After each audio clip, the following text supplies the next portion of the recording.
as as we thought about thinking about the whole corridor and how it all fits together, we thought about it in terms of these four character segments.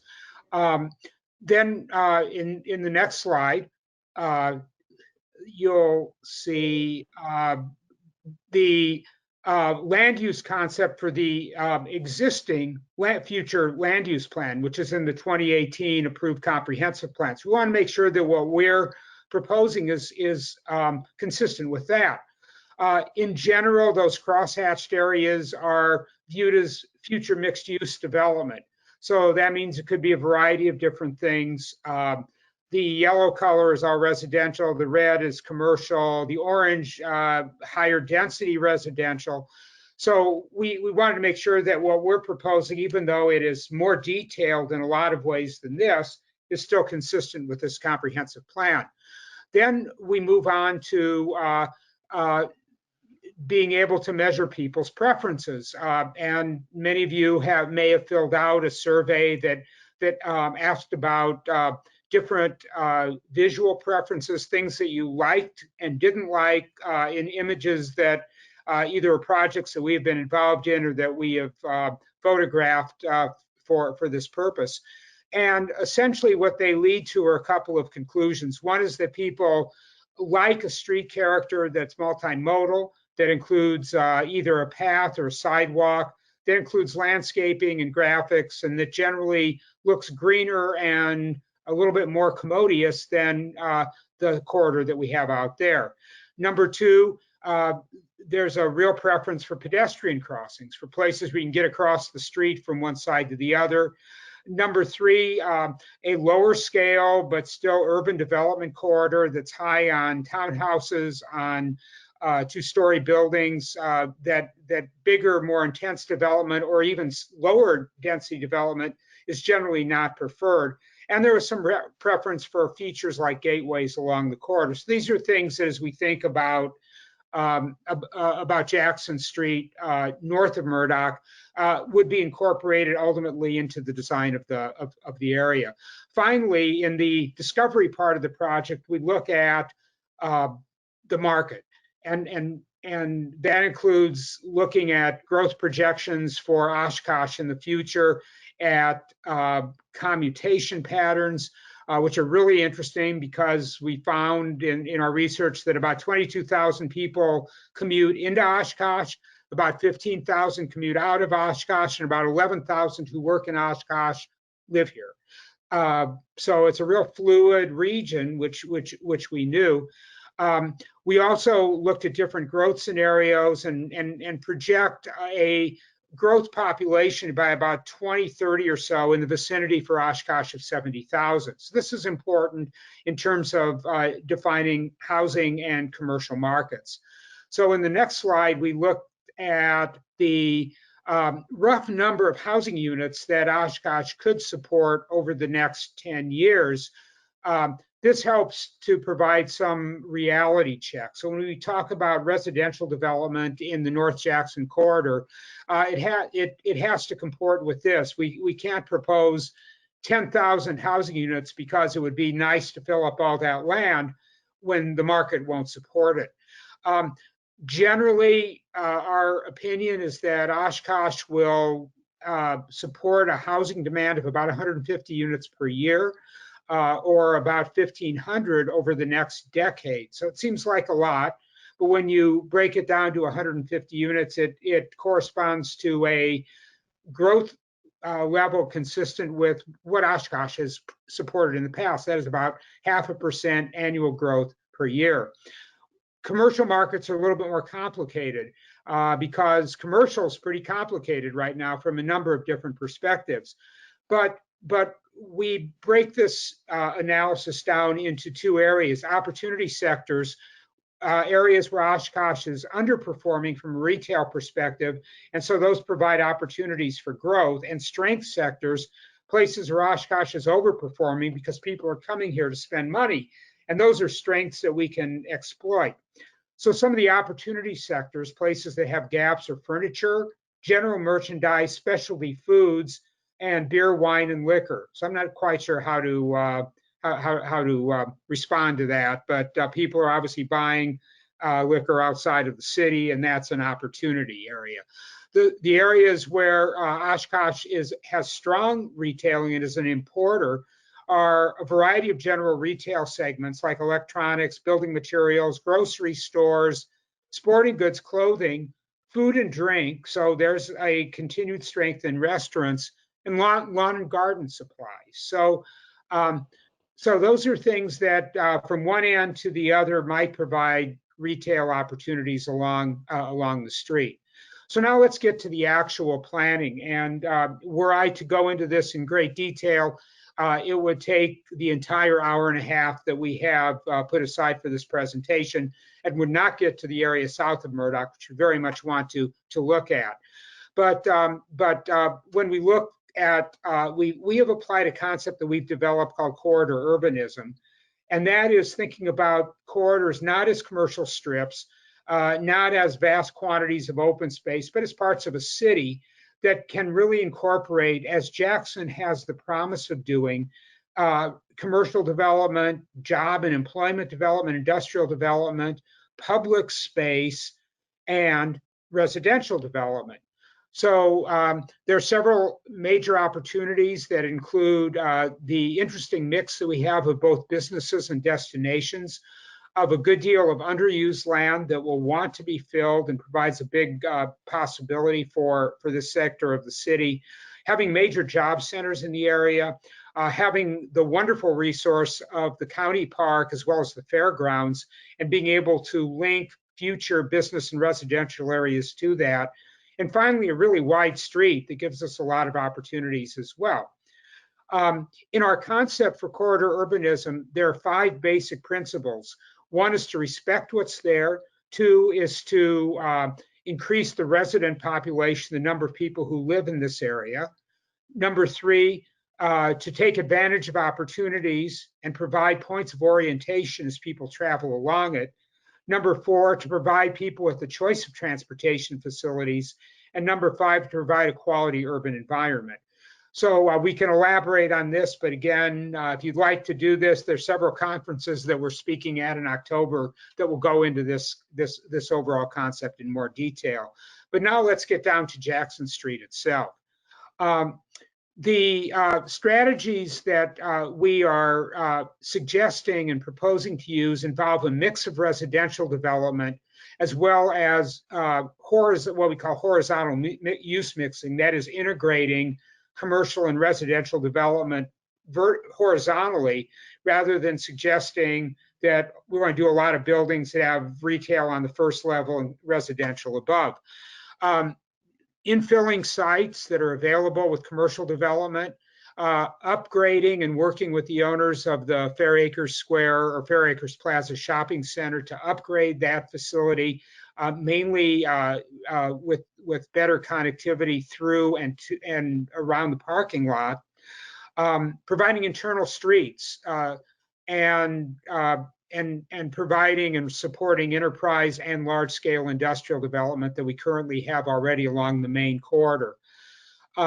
Our development concepts in a very in an overall sense are enhancing the corridor, the buildup area between Murdoch and Packer, to develop infill development, both residential, commercial, and even industrial on sites that are available within the study area, of connecting new neighborhoods together. So rather than having neighborhoods be isolated pods, they should be ultimately linked together with local streets, to promote mixed uses around the interchange, to strengthen the industrial corridor along Main and provide the street infrastructure that makes sites within the middle of that expansive land between Main and Jackson developable.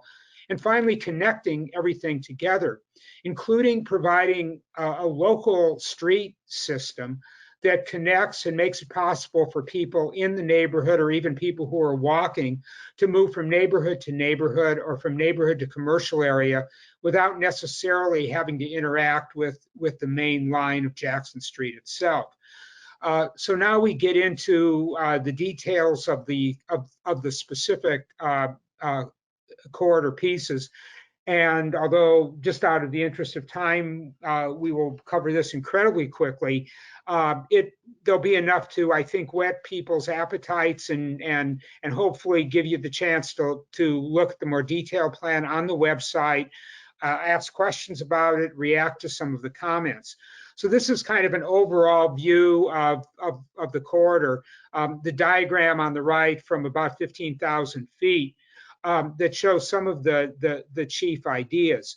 And if we could then, Alex, move through. In the south sector of the neighborhood, this would be from Murdoch to Packer, which you'll see in the next slide. Our concept is to enhance that primarily built up area. So enhancement means adding sidewalks where they're necessary, providing better landscaping and streetscaping, particularly at corners, at major points of orientation, at providing better interior access to facilities like Oak Lawn School, and to the high school as well, and generally making the existing area more connected, more walkable and bikeable, and taking advantage of a lot of the great resources that are already here to make this build-up area more attractive and a better asset for all of the residential properties around it. So you can see a couple of the conceptual ideas on the right of extending landscape medians, of providing better connections at Smith Avenue, which is a major intersection. And in the next slide, showing how that all looks from a transportation point of view. An important element here is working to make Fairacres Center a little bit more user-friendly, connecting it to the townhouses and even school site and possible infill sites to the north, and to provide better connectivity through interior streets, through the shopping center, and to Murdoch Avenue itself. So not to make a lot of changes, but just to take a parking lot and make it work a little bit better in terms of connecting to its surrounding urban neighborhood. The next area, and let's just move through this if we could, Alex, would be great, is the mid-Jackson area. And you can see on the west side of Jackson, a lot of possibilities for residential development. On the east side, a lot of possibilities for infilling smaller scale enterprise, industrial, and workshop development, very much consistent with the existing land use patterns that we have now. An important element of this project that you'll see on the next slide is internal connections. So if you see that on the west side of Jackson, or on the left of the slide, an orange and green line, that would be a local street connection that parallels Jackson, that extends Logan Drive out between Snell and the extension of Packer Avenue to the south. That provides better residential connections and helps to serve residential development that could take place as well. An important component as well is an extension of Furno out to Vinland Street.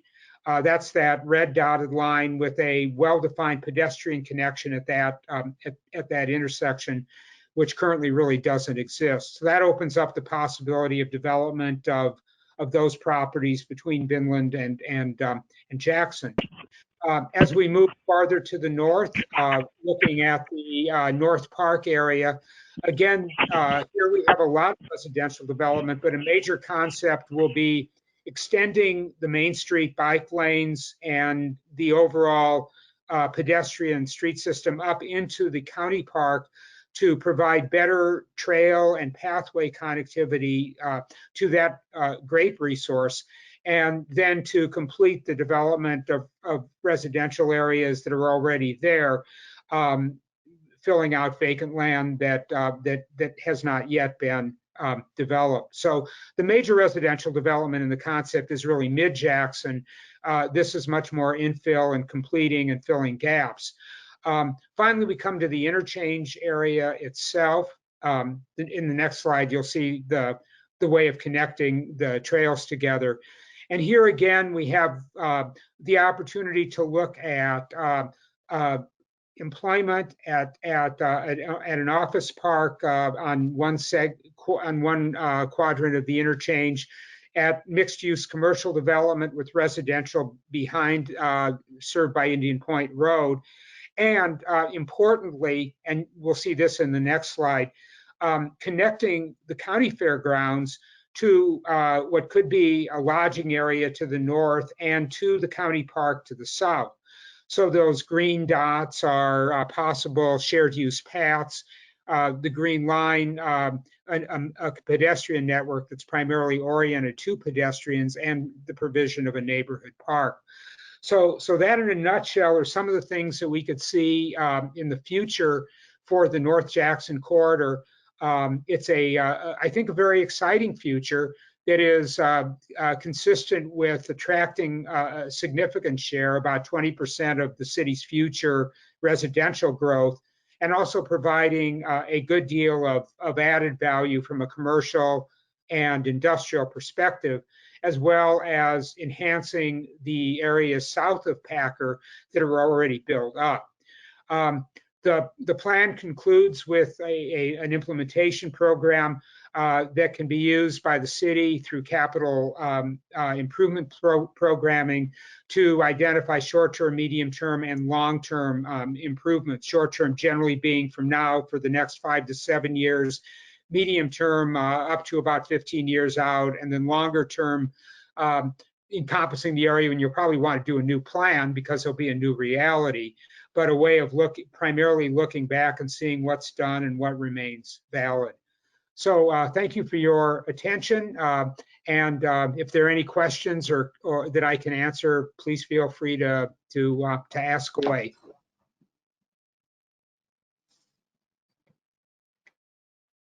Anyone? Questions? Just curious to think if there's any. Sorry, any questions in the convention center?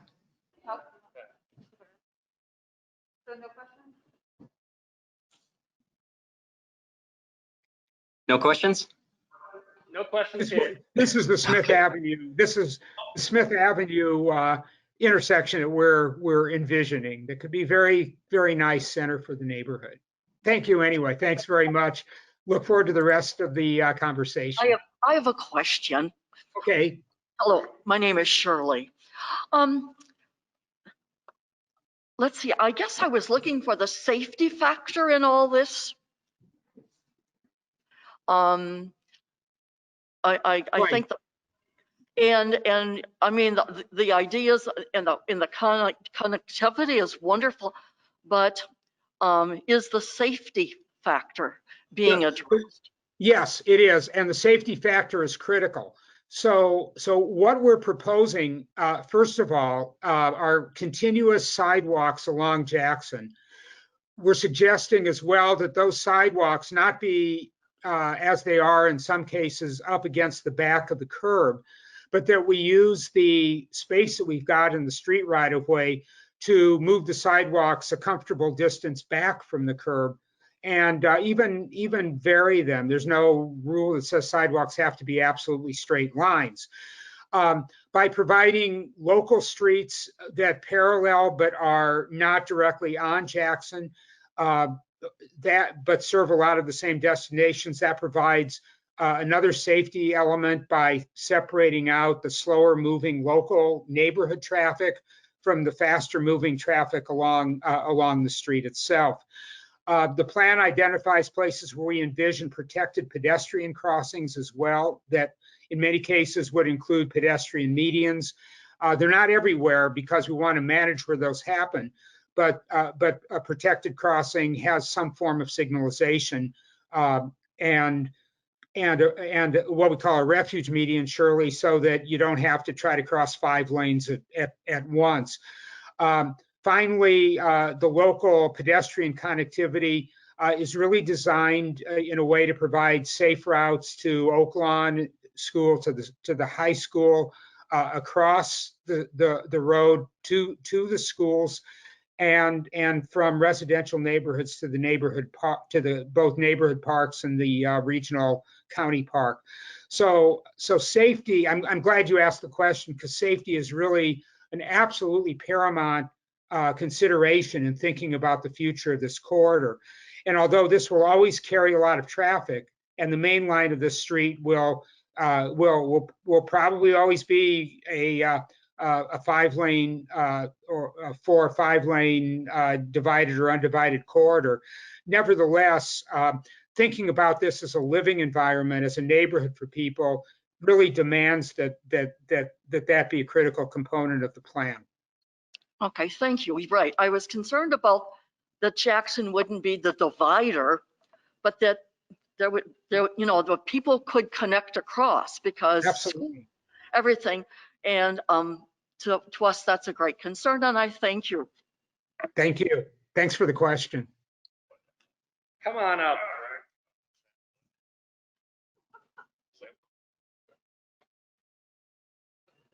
Good afternoon. I just had a quick question to see if you guys considered any pedestrian tunnels or pedestrian bridges at the high traffic areas at Fairacres by North High School, in the high congested areas for even more safety.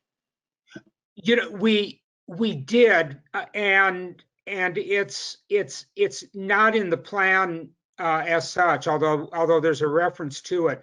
A couple of thoughts in terms, and some of the traffic folks might want to chime in on this as well. Generally, overpasses don't get a lot of use unless they are really cool to go over, which means that they're going to be fairly expensive. The reason for that is that to meet ADA standards and to meet clearance standards on a street involves going up a 5% grade for about 300 to 350 feet. And given that choice, most people just won't do it. So there are places that have iconic pedestrian crossings, and we say that would be a possibility, but the kind of normal overpass usually is seen as being so inconvenient because you're effectively walking 2 blocks and going uphill for those 2 blocks, well, uphill for 1 block and downhill for the other block, that people just try to cross the street at the surface. I am a fan of underpasses for the most part, because the ramping is and clearance is not as great a problem. But the problem on a very wide street is simply a security problem, and so those also get to be very skittish for people. So generally, we've concluded that the better option and the more attainable option to grade separations are probably protected grade level crossings. Protected means a crossing median, so that you don't have to try to shoot across all the lanes at once, and that there's some form of signalization, usually what we call a hawk signal, which will stop traffic in both directions and let the pedestrians cross. But the hawk, although they're fairly pricey, are way cheaper way less expensive than the various grade separations. But it is possible that the demand will emerge that a grade separation at some point in some location will be an important thing to think about. Any other questions? Council member?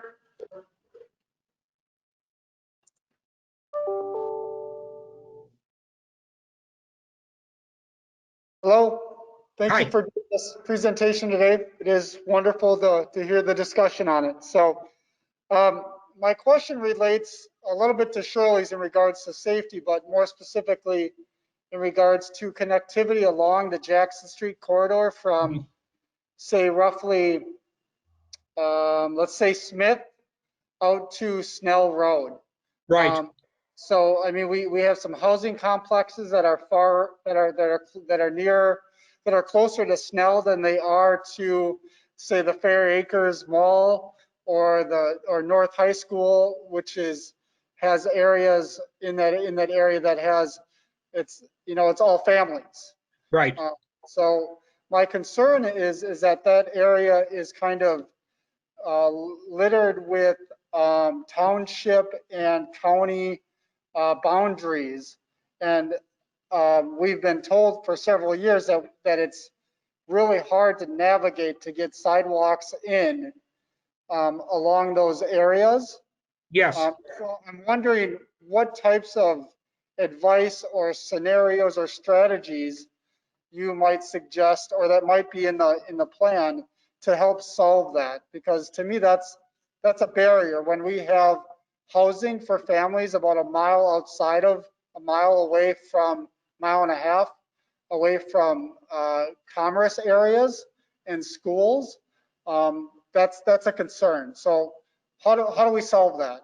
Okay, so one of the chief recommendations, one of the first phase recommendations is that the city of Oshkosh and the township negotiate a deal to get that job done.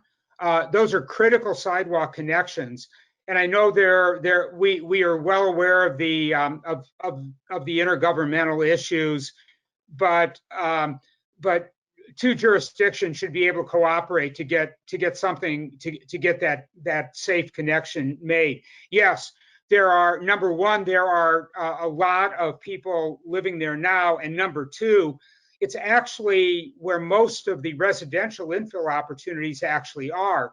So being able to solve that problem is really an important one, and I think it's important for the future growth of Oshkosh as well. So how does that get solved? One easy solution is to say one or the other government is just going to do it. It's going to bite the bullet and make that connection there. It might be possible to use something like tax increment financing, which is of course available in Wisconsin, to make that improvement as development takes place along that corridor.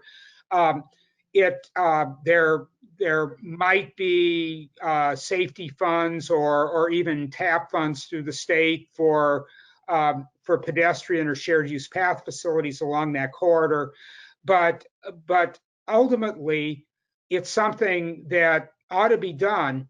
And if there's no sort of angel out there who's going to fund it, then I think it really is essential for the city and township to negotiate a deal that involves cost sharing or assessments or something that's within the power of governments to make those connections between Snell and Packer. But that is a critical first stage recommendation. Anyone else? Did you have any virtual questions? No virtual questions in the chat box. So if there's nothing at the convention center, I think we'll probably move on to the historic neighborhood. Thank you again, Marty, for the presentation and for attending on behalf of RDG. So with that, we'll transition over into the historic Jackson corridor, essentially the portion of our project south of Murdoch.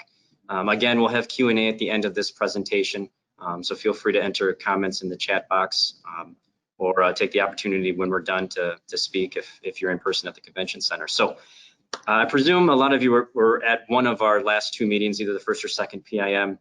So I'll move through this quickly, but we're going to provide a little bit of context, talk again about volume, safety, speeds, just to set the tone for the roadway and the need for the study. So first of all, traffic volumes. We're looking at a corridor here between Church and Murdoch that ranged between about 10,000 and 17,000 vehicles.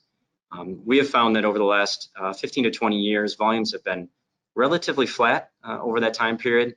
But we did work with the Regional Planning Commission to forecast out to a future design year and expected traffic growth of just under 0.5% per year. So although we've seen relatively flat volumes, we are assuming that there will be some growth in the future along the corridor.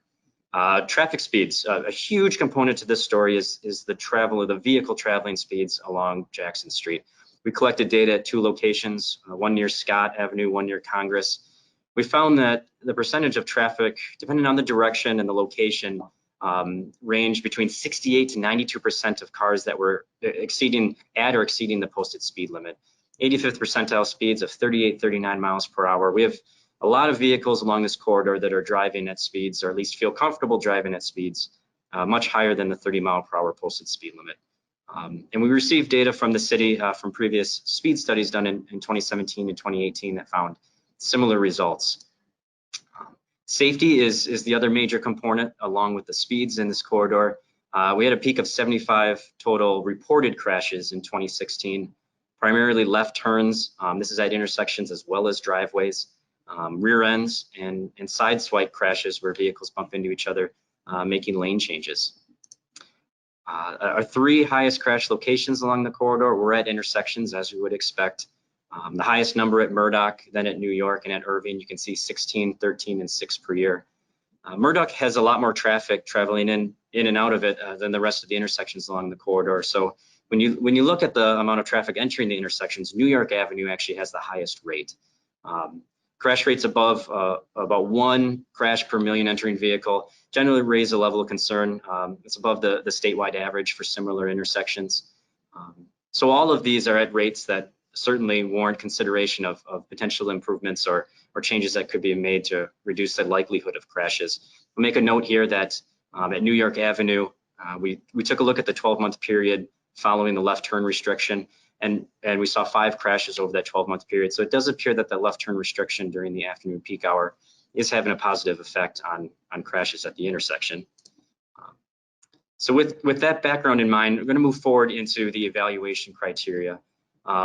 These are the standards that we use to take a look at the options that we develop for the corridor. Performance includes maximizing safety, minimizing delay, taming those traffic speeds that we were just talking about, and enhancing walkability. Acceptability, you can see improved driveway access. We heard a lot about snow storage and minimizing traffic noise and pedestrian lighting. So these are the main criteria that we used when we began to evaluate options for improvements along the corridor. Before we get into options, I'll talk a little bit about the comments and the suggestions we heard at the first and the second public meetings. These were from the listening session, our first meeting. I'll draw attention to the first 5 comments because we heard those quite often. Speeds and safety were the common thread. Pedestrians feel unsafe on the sidewalks adjacent to high-speed traffic. Observing high traffic speeds exceeding the speed limit. Challenges getting in and out of driveways. Snow storage issues with the outside lane right up against the curb. And the lack of marked crosswalks for pedestrians. Suggestions that came out of that listening session need sidewalks along the full corridor. This includes the development corridor to the north that we were just talking about. A need for traffic speed taming tools and the consideration of a roadway redesign, or sometimes referred to as a road diet. And again, the installation of crosswalks and flashing crosswalk beacons to encourage crossing and to make a safer crossing across the historic neighborhood corridor. So you may recall when we came to the second public meeting, we brought 3 options with us that we identified as options 1, 2A, and 2B. I'm going to touch base on those here, talk a little bit about the feedback we got from that second meeting, and then go into the updates, the revisions we've made to those options, and the evaluation that we completed for safety, for speeds, for operations for those options. So you may recall that our first design option was to maintain the existing 4-lane cross section. Essentially just allows us to add speed feedback signs. Option 2A was what we called the full roadway redesign, 1 travel lane in each direction and a center 2-way left turn lane, or a twiddle. This would allow us to install the speed feedback signs that we include in option 1, but also do other improvements such as adding more crosswalks and potentially corner bump outs. Option 2B was a combination of option 1 and 2A. It included a partial roadway redesign, or a twiddle, from Church Avenue to New York Avenue, where we have lower traffic volumes. Again, speed feedback signs, crosswalk accommodation opportunities, and bump outs. And then from New York to Murdoch Avenue, where we have higher traffic volumes relatively compared to the south end of the historic neighborhood, we would maintain the 4-lane cross section and install speed feedback signs. So we brought those options forward at the second meeting, and the feedback that we got at the second PIM, snow removal concerns with the corner crosswalk bump outs. At the time, we were considering either a painted bump out with bollards or an actual raised concrete bump out. Traffic pedestrian safety concerns near the Nevada Avenue offset street intersection. A comment was made that the full twiddle option would likely provide a safer lane condition for cars on Nevada Avenue crossing Jackson Street, and also comments about the extension of the twiddle to the north. Our option 2A ended the twiddle around the Nevada Avenue intersection because of challenges with some of those offset left turn intersections. So at the time, we ended the twiddle between Converse and Nevada. This echoes some of the same comments, suggestions that we received at that second meeting. Possible improvements around the Nevada Avenue, Jackson Street intersection, additional crosswalks potentially, left turn phasing, green left turn arrows at New York and Irving Avenue. And then again, as I just mentioned, the request to extend the twiddle north of Nevada Avenue. So again, we've maintained the same titling system for our options at this point. We still have 1, 2A, and 2B. And in concept, they're still similar in that option 1 maintains the existing cross section, 2A is a full twiddle design, and option 2B is that hybrid that provides the twiddle south of New York and 4 lanes north. But we have made revisions, and we'll go over those now. So option 1, again, would maintain the existing cross section. You're looking at 45 feet curb to curb. You can see the 4 lanes here. This is the concept that was provided at the second public engagement meeting.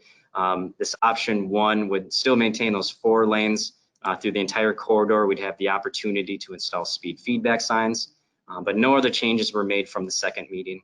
Maintaining the existing cross section doesn't provide a lot of opportunities for making speed or safety improvements beyond the speed feedback signs.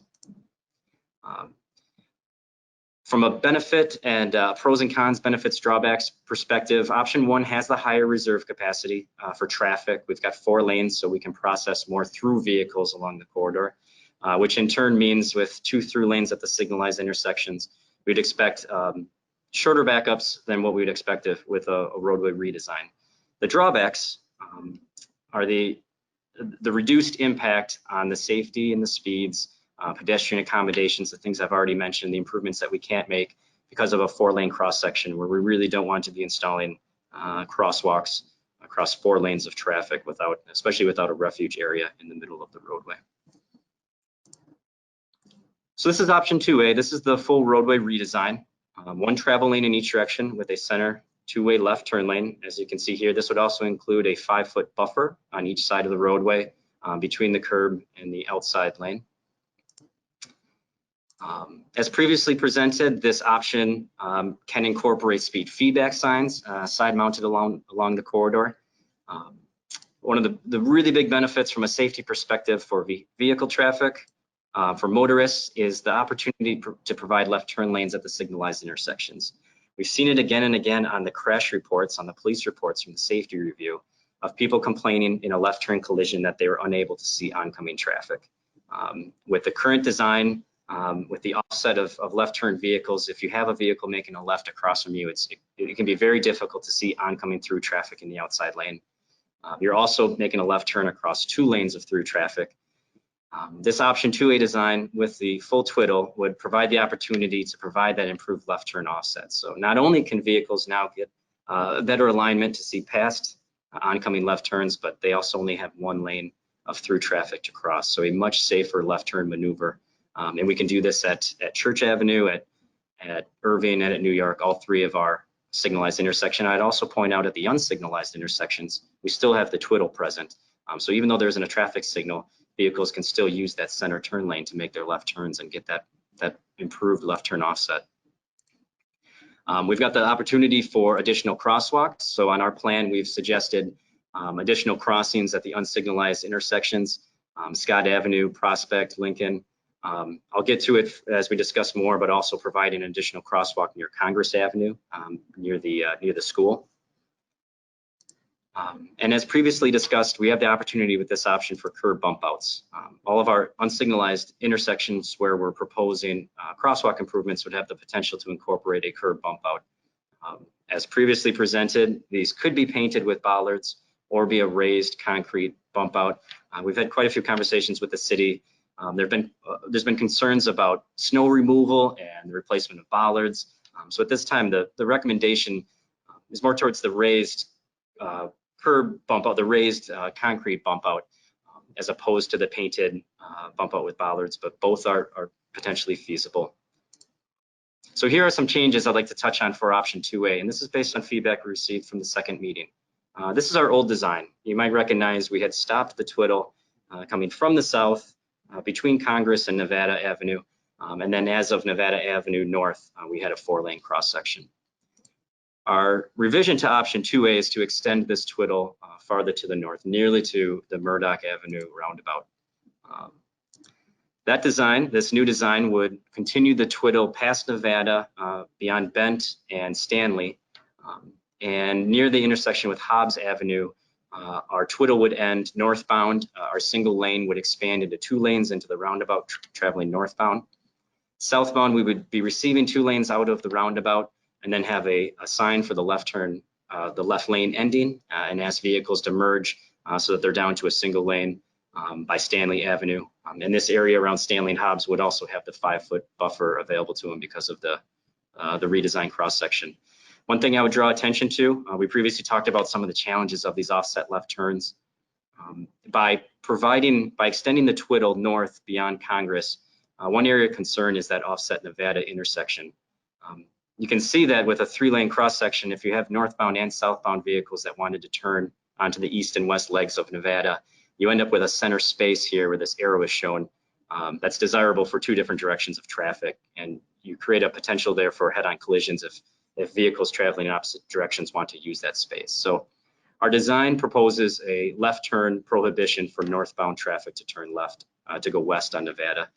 This link of Nevada terminates at the T intersection at Wisconsin, whereas the east leg of Nevada extends over towards the lake and is certainly a more heavily used turning movement. So we have made the suggestion that left turns would be prohibited at this location to allow for a safer maneuver, but we then continue the twiddle to the north past Stanley. I'd also draw attention to the existing crosswalk near Hobbs Avenue in the Walgreens driveway. Currently, it's a pedestrian crossing across 4 lanes of traffic. Certainly a concern from a safety perspective to ask pedestrians to cross that distance and not to have blocked sight lines or be blind to drivers as they step out into the roadway. Under our proposed recommended changes for option 2A, this area becomes even more complex that we now have traffic widening northbound and merging into a single lane southbound. We have the driveway at Walgreens, we have turns at Hobbs. There's just a lot happening in this area.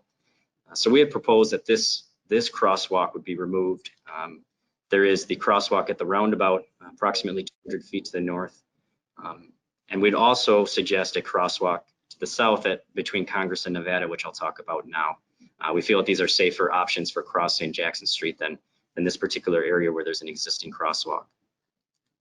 So this is, again, old design that you would have seen at the second public meeting with a pedestrian crosswalk on the north side of Nevada. Our new proposed design would shift this Nevada Avenue crosswalk to Congress Avenue. We find this is more attractive because we don't have southbound left turns in this area. So it provides us the opportunity to provide a pedestrian refuge area. As you can see, the crosswalk would be just north of Congress. We'd be able to put in a raised median and island here. The twiddle is 13 feet wide, so we'd have adequate space here for people walking their bikes, or if we had an individual pushing a kid in a stroller, a nice safe refuge area halfway across the street. And also the opportunity to install rectangular rapid flashing beacons so that when pedestrians are going to cross, there's that positive indication to drivers that something's happening and that there's going to be a pedestrian crossing the street. So we took this option 2A and evaluated it for safety and speeds based on research locally within the state of Wisconsin, across the nation, And this option 2A provides our greatest positive impact for reducing traffic speeds and enhancing safety, not only for vehicles at the left turn offset intersections, but also increasing pedestrian safety in a narrower crossing distance and the ability to provide more crossing locations. We've got the increased snow storage in the buffer space, reduced road noise. The drawback here is reduced reserve traffic capacity. We ran operations analysis for the future design year, and we found that even though they're 3-lane cross section, our primary movements at our signalized intersections are still expected to operate at an acceptable level.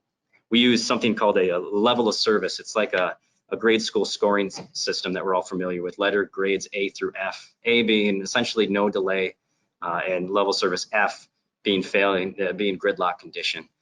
We generally design our peak hours when we have our most traffic to be operating at level service D, as in dog. And we're still able to accommodate level service D or better under a 3-lane cross section, even into the future year where we're assuming additional traffic growth.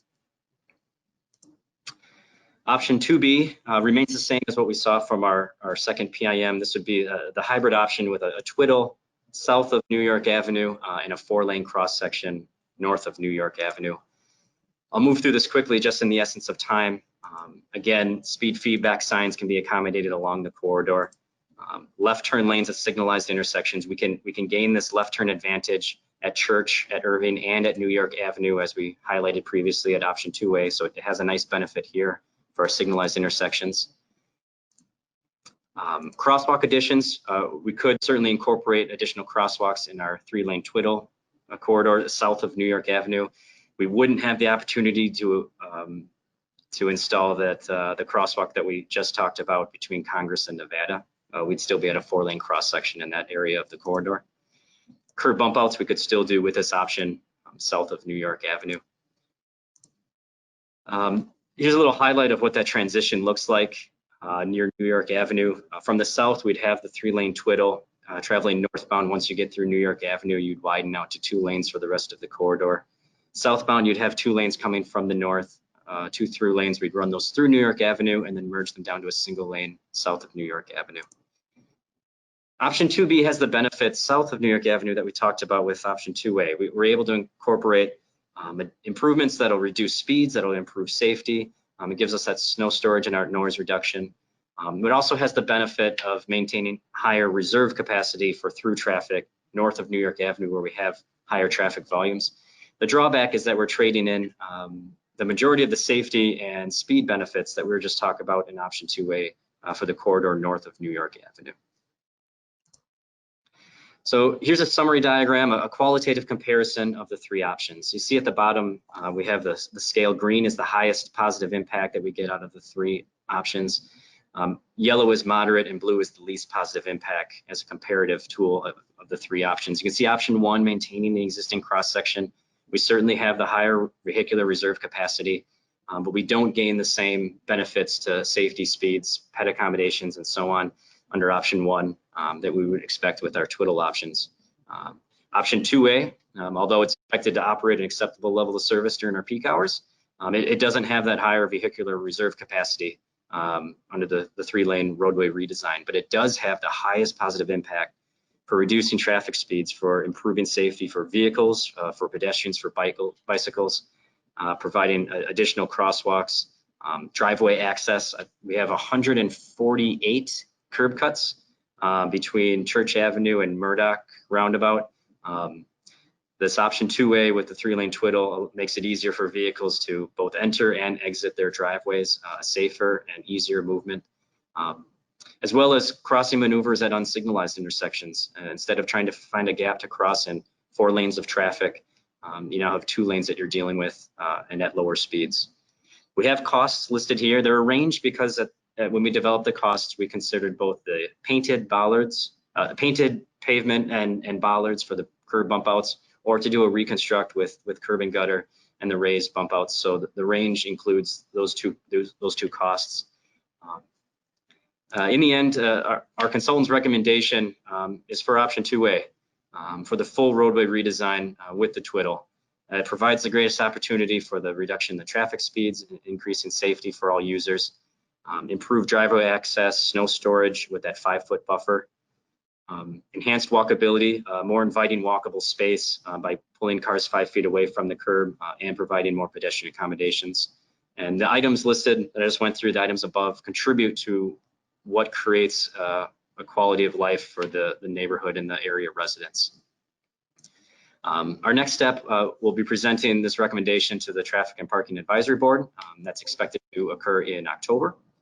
And with that, I will turn it over to Ken Voigt with Ayers Associates, who's going to facilitate the comment session. I should have also mentioned, I apologize that I didn't introduce Ken at the beginning, and also New Tang Yang, who's with us from Ayers Associates as part of the meeting. So we'll start with the convention center if there's any comments or questions.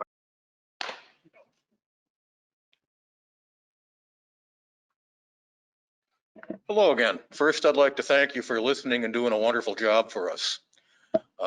In addition to that, though, we have a referendum coming up to waste taxpayer money on a new school, which will be located on Jackson in Nevada.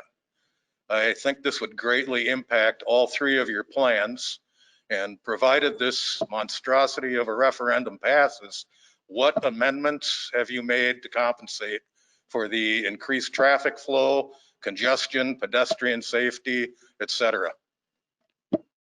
That's it. Well, okay, and Alex, feel free to jump in here. The one thing nice about schools is their peak hours normally don't coincide the same time our peak traffic on the street is. Their morning rush hours are parents taking their kids to school and dropping them off are fairly close in proximity to the 7:30 to 8:30 morning rush hour. Typically, the children will get out of school around 2:30 to between that and 3 o'clock, 3:15, which is far away from when our higher volumes are there for the evening rush hour. So our design should be able to accommodate that additional traffic that really has short peaks in it, as opposed to an extended over time period. I think the one thing nice about option 2A, in providing the narrower cross section with the bump outs, students have a shorter distance if they're walking to school to be exposed to traffic. Crossing a 4-lane roadway creates all sorts of problems for particularly children if they're not accompanied by parents. And even at that point, it's a difficult situation because traffic, not all traffic, but some traffic will recognize the pedestrian and stop or yield to the pedestrian as our state law requires. But when that vehicle in the right-hand lane stops, anybody behind them that's entering that intersection really does not see that child as it's starting to walk across the street. And that's where we usually get our crashes and fatalities with pedestrians, because it's a blind spot for traffic. Whereas on the 3-lane, they're basically behind the car that's in front of them and they're not going around them. So those are some of the metrics, if you will, design factors that we use to make it as safe as possible for children and to be able to accommodate the additional traffic that might show up.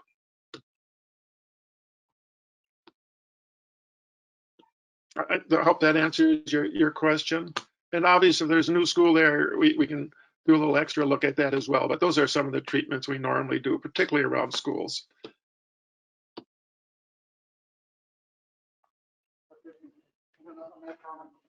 All right, thanks. A couple things. So the existing condition for the school in that area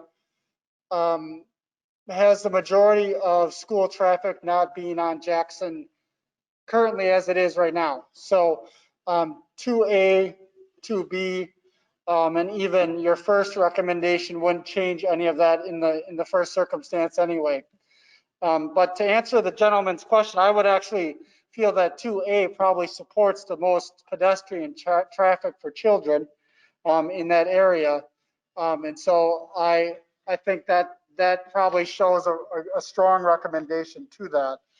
But the majority of the traffic for children is going to be on Kentucky and not on Jackson. So my opinion. So my question actually is, the comment of reduced traffic speeds. Does that mean that we're going to be lowering the speed limit on Jackson, or does that mean that we're reducing the amount of vehicles that can go at a certain rate with the amount, depending on the amount of vehicles that are on the road at a time? That's a good question that we get asked quite frequently. And I don't like to use the term necessarily reduce speed. We have no intent of changing the speed limit. The speed limit that there is considered safe and appropriate for the type of traffic and the land uses along the property, along the roadway. But I instead of reducing, I like to use the term tame traffic. You saw in the data that Alex presented the high percentage of traffic that are speeding over the posted speed limit. And what this does, drivers will drive what they feel is normally safe and appropriate. And if it looks like a 4-lane highway, there's a tendency to want to drive it like a 4-lane highway. Whereas changing its context to a 3-lane, more of a street type roadway, narrowing the lanes by having that buffer area on the pavement markings and potentially corner bump outs. Those have all been shown to tame traffic speed, so more traffic is traveling at the posted speed limit instead of kind of racing through along that roadway there. And there's a lot of studies that have been done before, after studies that verify that these treatments have a large effect on that. And the other thing we recommended were speed feedback signs, and those also have been shown to help tame traffic. If you do these one by one, they show a positive impact in taming traffic, but if you do them collectively together, there's a synergism where the sum of the parts is greater than each one added up individually. So you get a bigger bang for your buck and a more effective way of taming those traffic speeds to a common flow through the corridor. So the feedback signs, are those the digital signs that tell you what your speed is? Yes, that's correct. Okay, all right, thank you.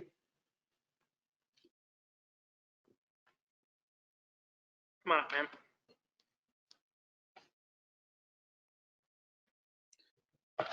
Are there other questions in the convention center? Yes. I Oh, just good. want to make sure that I understand correctly what I hear tonight, that you are recommending the road diet from Church all the way up to Murdoch. Is that correct?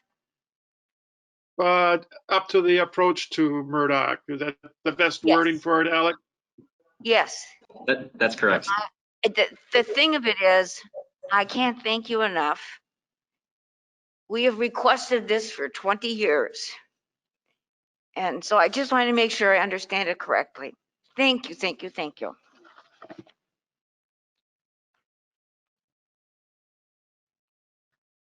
I think I see somebody else walking up. I'm walking up. Thank you, Ken, and thank you, Alex.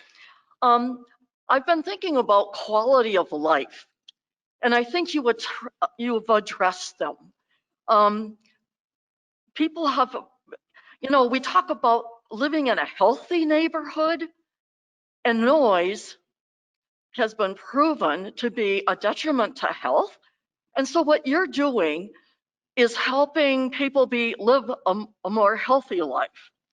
And we talk about drivers feeling safe and what's appropriate, and that's the speed they drive. Well, I think you've also realized that people have to feel safe. The people that live in this neighborhood and that cross the street and that, with their kids and whatever, they have to feel safe and what's appropriate. And so I think you've meshed the two things together. And I think I was pleased that you've extended the diet as far north as you can, because I think the home ownership in rebuilding our neighborhood which years ago was 80% owner occupied, and now it's 35, that we're trying to get it back to a livable neighborhood where families will want to buy and live on Jackson in our beautiful old homes. But I think that I think you've understood our concerns, and I think that this is addressing the problems, and I commend you. Thank you. That our intent was to listen to everybody, but apply standard engineering and urban design principles to make sure that the improvement has multiple benefits, not just to move traffic. Anyone else? Come on. He's back. Regarding the school at the intersection of Nevada and Jackson, I noticed on the plans by the architect, there's going to be a drop-off point parallel on Nevada for students to enter and leave cars and buses. And that happens right after the corner of Jackson and Nevada. The other gentleman stated so far, the traffic is on Kentucky Street. It's a one-way street, but you're able to turn left and right from Kentucky onto Nevada, which I feel is going to increase congestion greatly at that intersection of Jackson and Nevada. Are you aware of the plans for the drop off, the buses and everything else being on that situation or that site? And by the way, I do live on the street, and I noticed you probably have the traffic count, but between 2 o'clock and 5:30, it's a zoo. You mentioned that school hours don't always coordinate with the main flow of the congested period, but from that point, their hours would concede or would mingle with the already high flow of traffic in that neighborhood. So how would you recommend which option is going to best plan for the future of congestion and backups and yet still be safe? Well, yeah, the schools, we do a lot of school traffic pedestrian safety studies are definitely unique because there's a lot of activity focused in a short period of time. And then once school is over or once the children are dropped off, it's like nothing's happening anymore. So, but when they have those peaking time periods, there's a lot involved how you manage traffic around the school itself to accommodate all different users, where you place your pickup and drop off, where the school buses locate, where the staff park, those types of things. It would actually take us to look specifically at this school site plan to maximize the safety and reduce any congestion, even though it's a sharp peak during that drop off and pickup time period, to help make it more efficient and safe around the school itself.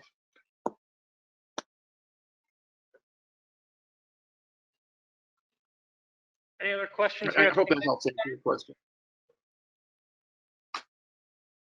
All right, it looks like that's all the questions here at the convention center.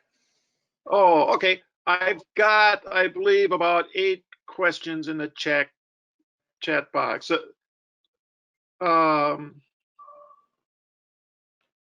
I'll start at the top. Let me see here, but it's going all the way up to the top. Here we go. Okay. Why wouldn't 2B go all the way to Murdoch? Well, we can't go quite to Murdoch. I was just gonna say, and it looks like the comment was addressed. The next comment looks like Lori got the clarification. Oh, I see it. Disregard. Yes. Okay. Wonderful. Next one by Mr. Rosenberg. M. Rosenberg. How are people supposed to exit driveways with the twiddle north of New York? There's nothing to stop traffic coming from the north off of the roundabout. No, under a 4-lane or a twiddle, you've always got that conflict coming off of the roundabout because it's coming off as 2 lanes. Sometimes the inside lane is faster, sometimes the center lane is faster. What we've seen, knowing you're ending up in a single lane as you get past the roundabout, traffic has a tendency to slow down a little bit. I know a lot of times they'll race through a roundabout, even though they're not supposed to. The number of conflicts are the same, but the gap is focused in one line of traffic that you can safely back out of your driveway. Whereas if you're trying to back across 2 lanes, the gaps are staggered. And in my opinion, it actually creates a less safe condition than knowing you got a single stream of traffic and you look for that gap that's available and then you use it to get out. So they both present the problem. I think the twiddle type concept gives you a little safer due to a slightly reduced speed impact, and you're only entering 1 lane of traffic to get out, because that traffic's there if it's in 2 lanes or 1 lanes, and they're never side by side as they go through to give you a bigger gap. Maybe also point out, Ken, that with the twiddle design, we also have an opportunity for a 2-stage, what we call a 2-stage crossing. So you made a great point, Ken, about backing out of your driveway and trying to see 1 lane versus 2. If you're pulling out forward and trying to make a left turn, twiddles present that opportunity to deal with one direction of traffic first, find a gap in that traffic, and then make a 2-stage crossing, which can have a huge benefit over trying to find a gap in 3 lanes in order to make a left turn. So just another comment there. Yeah, and I see that in lots of cases. They'll go that way because it's you only got 1 lane of traffic to really deal with at a time. Let's see, Lindsay Erickson. With options 2A and 2B, would you recommend keeping the bus stops that already exist along the west side of Jackson, or could that cause backups? We've seen other roadways with buses on this type of redesign. We talked to the transit folks, and they didn't have any problem with the stop. What are they? Correct me if I'm wrong, on half-hour circuit. So it's not like a lot of downtowns where it's every 10 minutes during the rush hour or anything. Most people are tolerant of a bus stopping if the bus is there, for an extended period for whatever reason. You may see some people go around it, but you've got the twiddle that allows you to do that if everything is, and we've got tamed traffic speed. So it's a little bit of a trade-off, but I think bus stops, I call them people stops. They're pedestrians when they're not on the bus or they're riding their bike to get on the bus. To make the bus system work, you need bus stops and people stops that they can get across the street. Why wouldn't you just allow, same person, M. Rosenberg, why wouldn't you just allow parking on the street? This would also slow traffic and keep traffic away from pedestrians. Our street's not wide enough to put traffic on. We could go 1 lane in each direction and have a parking lane. I think our curb to curb cross section is 44 feet. Is that right, Alex? Sorry, trying to get unmuted here. 45 feet. 45, yeah. So you really can't do a 3 lane and have enough room for on-street parking that you can safely get on and off of out of your car, as well as a potential of side swipes. Because we talked about that and thought about that, and it's just not, from a safety standpoint, feasible to fit that much into that 45 feet from curb to curb. Same person, Rosenberg. I very strongly disagree with Shirley that this will destroy property values. I think the comment was that it would probably enhance property values. Laurie, has public safety weighed in on moving emergency vehicles through? We have, Alex, correct me if I'm wrong, we have not met separately with public safety. but I know they've had a representative at all our information meetings, and we've talked to them there, and they seem to be, without writing a letter saying that they're great with it. They didn't seem to have any, because I went and made a point to talk to them, and they seem to be fine with it. M. Rosenberg, won't gaps be far lesser from roundabout, from 2 lanes now funneling to 1? The answer to that is no, because we still got this. If we've got 100 cars moving down the street, they in 1 lane, obviously they're going to be tagged behind each other, and there'll be a gap, and there'll be a gap. If we have 2 lanes, I would say majority of the time, from when I've observed these and studied them, you'll have 1 car in the inside lane, and the car next to him is not directly in line with him. It's very seldom, kind of like a drag strip mentality. They'll be staggered and then staggered and then staggered again. That the additional gaps are really pretty minimal. Plus, you got to cross 2 lanes of traffic when you're dealing with that, either as a pedestrian or as a car making a left turn, or even backing out as a right turn.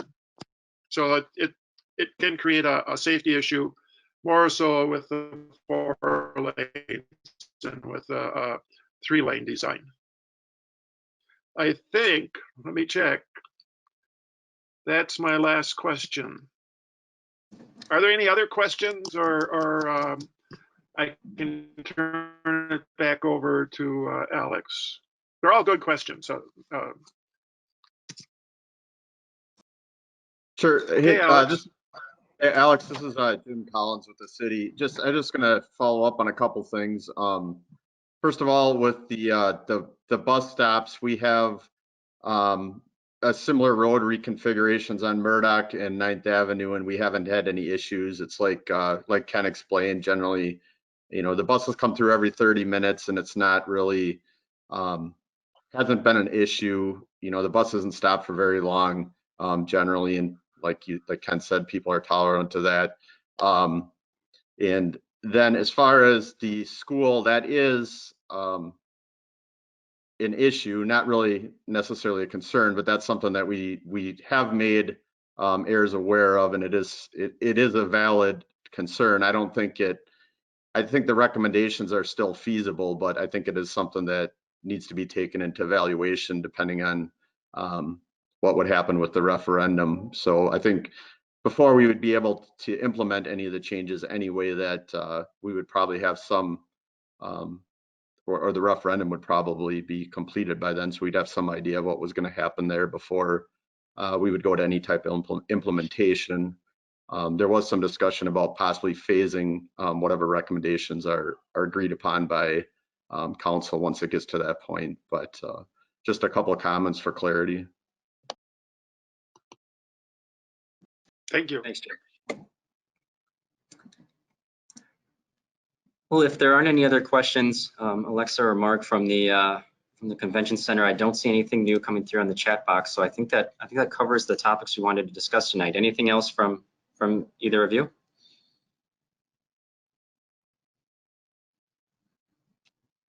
Just again, want to thank everyone for attending, both those virtual and in person. To make these type of projects work, we really do need feedback from the residents in the area. Okay. Well, I'll echo that. Thank you very much, and for everyone's patience with technology and being flexible and willing to work in this way. Hopefully, we create an opportunity to hear and to be heard and to share what we've found, and doing it in a safe manner. So thank you again for everybody that was able to attend.